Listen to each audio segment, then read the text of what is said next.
شبکه امام حسین داریم برای شیرازی اینا، میگم آقای شیرازی مثلا حالا مخالفت میکنید باش نمیدونم، حالا بیشتر صحبتایی که میکنن خودشون یا کسای دیگر راجع به دین میگن، راجع به شیعه میگن، شعائر اهل بیت میگن، در اربعین مردم رو دعوت میکنن به سوی کربلا، نمیدونم با حکومت دجالیه مخالفت میکنن.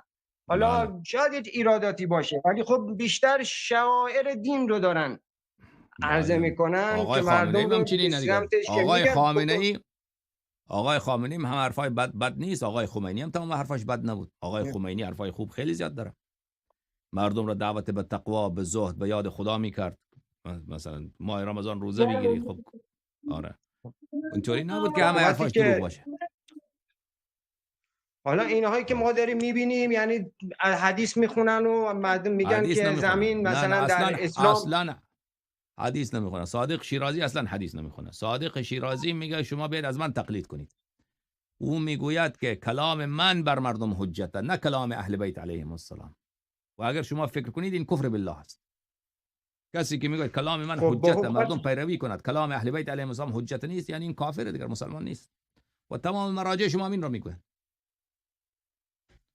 سیستانی، آقای وحید خراسانی، همگیشون این رو میگن کلام اهل بیت علیهم السلام حجت نیست، کلام ما حجته. خب اینا مسلمان این حرفو میزنه؟ شما به من بگو آدم مسلمان این حرفو خب اینا میگن دیگه این حرفو، اصلا مرجعیتشون نمینه. اگه این حرفو نگن مرجع نیستن. خب مثلا از امیرالمومنین هم میگن که هیچ زندانی سیاسی نداشتن، نه پیغمبر نه امیرالمومنین، هیچ زمینی نفروختن در دوره حکومتشون، ولی اینها دارن زمین میفروشن. زمین هر که آباد کرد برای اونه، 1 متر 100 متر هر چیز تونستی آباد کنی مالک هستی. دولت حق فروش زمین رو نداره. اما امین صادق شیرازی ببین اعتقاد به انقلاب داره، اعتقاد به ولایت فقیه داره، اعتقاد به حکومت اسلامی داره. این فقط دلش از اینجا سوخته که حکومت به اینو داداشش نرسیده، به آقای خامنه‌ای و خمینی رسیده. خب اینا کدام این اختلاف جوهری با خمینی نداره، با خامنه‌ای. اینا همون چیزایی که خامنه‌ای و خمینی قبول داره اینا هم قبول داره. خامنه‌ای و خمینی اعتقاد به ولایت فقیه داره، اینا هم داره. اونا هم اعتقاد به انقلاب داره، اینا هم دارن. حکومت اسلامی هر دوشون قبول داره. اینا فقط آمدن مثلا به این که اصل کتاب را مثلا آدم قبول داشته باشه. این کتاب صحیح بخاری درسته؟ این اصل صحیح بخاری را ما قبول بکنیم، بعد بگیم که این جلدشه مثلا شما چرا زرد نوشتهش زرد رنگ، این باید نوشتهش سرخ رنگ می بود. بیاین به این بحث بکنیم. این جنگ ایشان با خامنه‌ای بر سر اینه، بر سر جزئیات نه بر سر اصل مسئله. خب اعتقاداتش که نمیاد تو تلویزیون اعلام کنه اعتقادات من اینه، اون چیزی که میگه مردم با شعائر دین رو ولایت فقیه را دعوت میکنه اهل بیت. ببین اگر اعتقادات منظور به خدا و پیغمبر و 12 امام، او که خامنه‌ای، آقای سیستانی، آقای خمینی، حتی صادق خلخالی اونم که منکر 12 امام که نبود. درسته؟ شما جای شنیدی که صادق خلخالی گفته باشه من 12 قائد 12 امام روز قیامت من قبول ندارم، یا روز عاشورا را قبول ندارم، عزاداری را قبول ندارم؟ صادق شیرازی، صادق خلخالی، همگیشون اینا را قبول داره.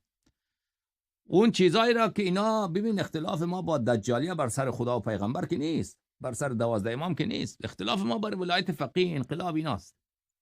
اینا هر دوشون اونو قبول داره دیگه. خب اونها مردم رو دعوت نمیکنن به سوی حق، اونها مردم به سوی خودشون دعوت میکنن، میگه از ما تقلید کنید که الله با خدا میدونه که تمام مراجع مردم را به سوی خود دعوت میکنه. همین صادق شیرازی اینقدر، این گروه شیرازی اینا اینقدر حریصن بر این که مردم از اینا تقلید بکنن که حساب نداره.